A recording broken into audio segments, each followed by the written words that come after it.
Hey guys, I've got my computer here to my left, and I commented on a post that I saw today from Lehigh Valley Live on Facebook about it says Mills at Lehigh, latest luxury apartments to hit Bethlehem. Again, this is a post that was put up yesterday on Facebook, LehighValleyLive.com, and it shows a picture and it's titled "Mills at Lehigh, latest luxury apartments to hit Bethlehem." So I look at the apartments and I read the article, and they're pretty nice. They're really nice. Luxury apartments. They're over near the Westgate Mall, from what I'm understanding. They're over at the Westgate Mall, and they're luxury apartments, and the rent is starting at about $1,250-ish a month. So, again, just real quick before I get into this, because a bunch of people just jumped on. I saw a post this morning on LehighValleyLive.com. It's their post on Facebook they posted about Mills at Lehigh, latest luxury apartments to hit Bethlehem. So, and I used to live in a luxury apartment years ago before I even met my wife when I was single, and they're awesome. So I'm reading the article, and the article it's a good article. They're showing pictures of the apartments. It's 1-bedroom and 2-bedroom apartments that are available, and I see a lot of the comments, and you can actually go on there and look for yourself. A lot of the comments are people complaining that $1,250 rent for a 2-bedroom apartment is way too high. It's overkill. And they're saying, why can't they make apartments in Bethlehem, I guess, affordable, more affordable? So the one guy comments, or I'm sorry, when I made my comment on just the post itself, not to anyone in particular, but just the post itself, I commented, I see a lot of posts saying to build affordable apartments. What is considered affordable? Because what's considered affordable to me may not be considered affordable to you, and vice versa. I'm not a millionaire by no means, but if a millionaire may look at something and to them that's affordable, but to me it's not affordable. So I make that comment on the post, and one gentleman starts going back and forth with me, and he's not a Facebook friend of mine. He just saw my comment on the page, and you can go on there and you can read this conversation. It's there now.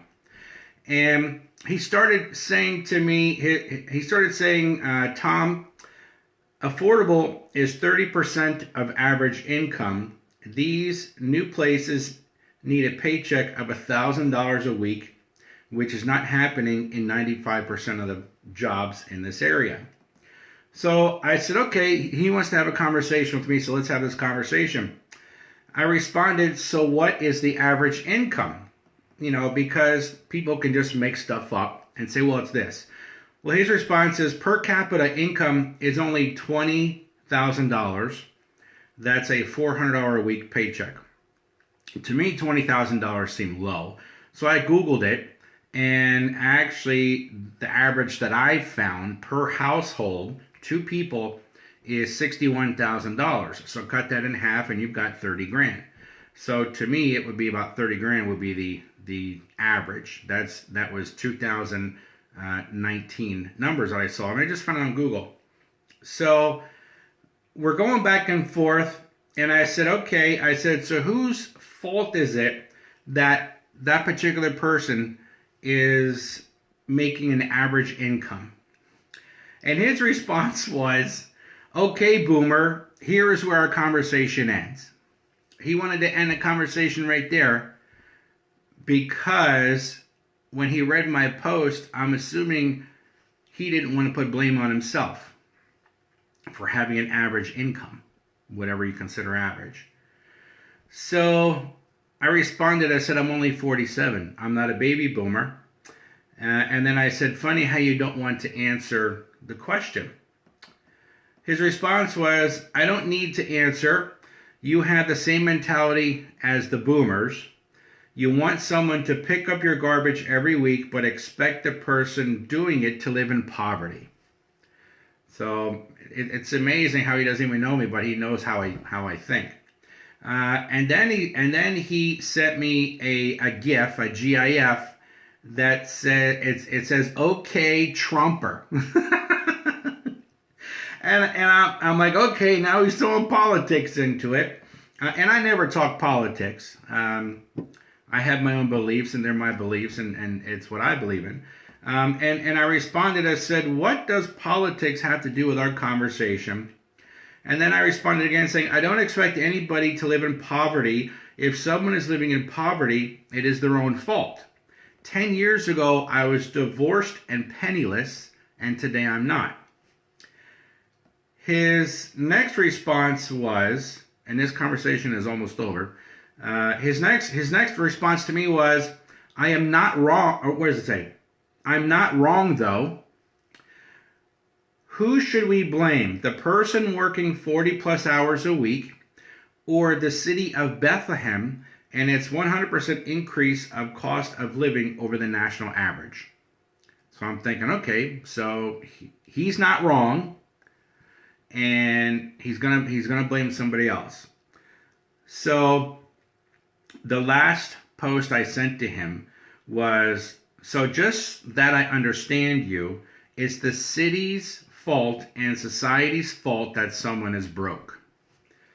And he did not respond. That's where the conversation ended. That was 34 minutes ago. So whose fault is it that you can't afford something? Whose fault is it that you're broke? According to this gentleman that I was having a conversation with, it's the city of Bethlehem's fault that he's poor or broke or can't afford a $1,250 a month rent. The only person to blame if you cannot afford something is yourself. Not society, not I can't find a job, not the city of Bethlehem. It's not their fault that you're poor or broke or living paycheck to paycheck. Okay? Whose fault do you think that is? You. It's your fault. It's your fault. It's Tuesday. It is 8:50 in the morning. I just had my breakfast. I'm about to go to the gym. How am I able to do that on a Tuesday morning and not go to a job? It's because I created something that was in addition to my regular job. I haven't worked full time in 2 years. Over 2 years now. I just work part-time in my family's business for over 2 years now. I'm 47 years old. How am I able to do that and still afford to pay for my house, my mortgage, which is more than $1,250 a month? Pay for my cars. Be able to afford to supply oil for the house, and the kids' schooling. And still be home on a Tuesday, not sitting in a cubicle somewhere. Is that Saylorsburg fault? Did they help me to do all that stuff because I live in Saylorsburg? No. That's nobody else's fault but my own because of actions I took. So I see that many people blame society and they blame other people for the situation that they're in. Anybody can change the situation that they're in. It's got nothing to do with society. It's got nothing to do with, Johnny down the street not, buying something from you so you just give up. It's got nothing to do with that. You've got to want more out of life. If you like living paycheck to paycheck, then that's cool. If you work every week and you get your paycheck every week and your bills are paid, even though you have nothing in a savings account, if that makes you happy, that's fine. But then what happens that 1 week where you paid all your bills and now all of a sudden your refrigerator dies and you've got to buy a new one and it's going to cost you $1,000 to do so. What are you going to do? How are you going to come up with the money? That's what happened to me when my little girl, who's now 4 years old, when she was 6 months old, our refrigerator here at the house died. The compressor died, and the fridge was left by the previous owner. It was about 15 years old.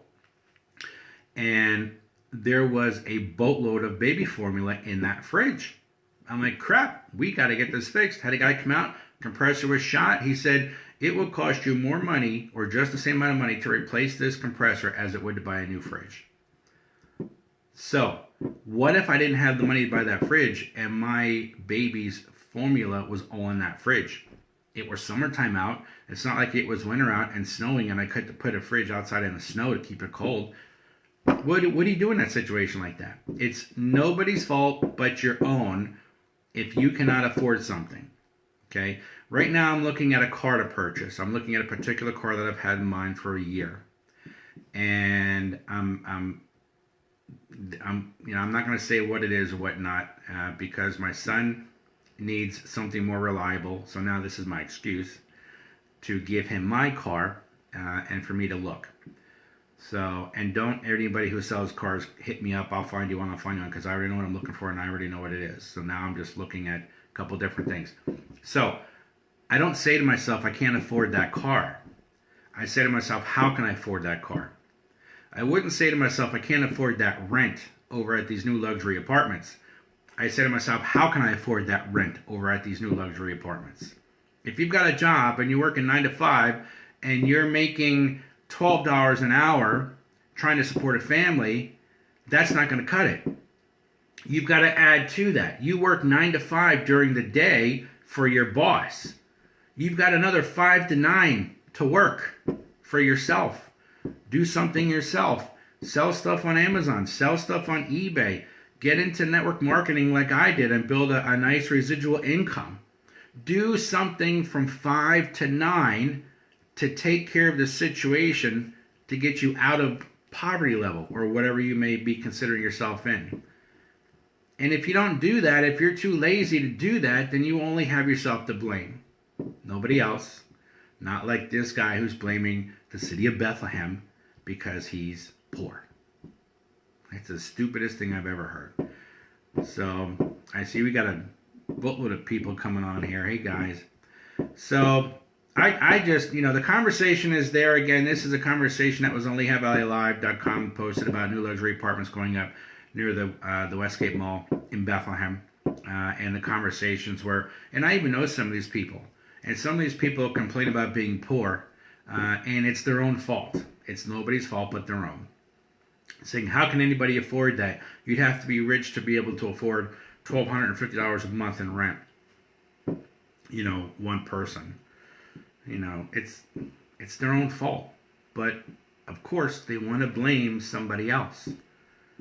Look at their lives, and you see that they're buying gold chains, expensive jewelry, the newest Nikes, Xboxes, PS4s, you name it. The money that they spent on all of that useless crap, they could have started their own business like I did for $200 and gotten out of the hole that they're in. But they'd rather buy the stuff they can't afford so that Johnny down the street thinks that they're cool. For many years, I never bought anything if I couldn't afford it, and I didn't care what people thought about me. And now I'm at the point where I can afford to get some nicer things, and because I've worked for so many years, I'm looking at some of those things, and the bills still keep getting paid. So I just thought that was funny that this conversation, and the gentleman still hasn't responded. It's been almost 45 minutes now, and he still hasn't responded to my post. But if you want to read it, it's there. I'm not deleting any of the stuff that I posted. And I'm not saying that it's because he's a millennial. I don't believe in that. My son, who's 17, works co-op through school with MCTI. And he is working about 30-ish hours a week in construction, making 15 bucks an hour. So if a 17-year-old kid can do that, what is wrong with the 25 or 35 or 45-year-old person that's still living paycheck to paycheck? Come on. You've got to get off your ass. You've got to get some motivation, and you've got to want more out of your life. So that's it for now, guys. I'll see you in the next one. I'm getting ready to head to the gym. See ya.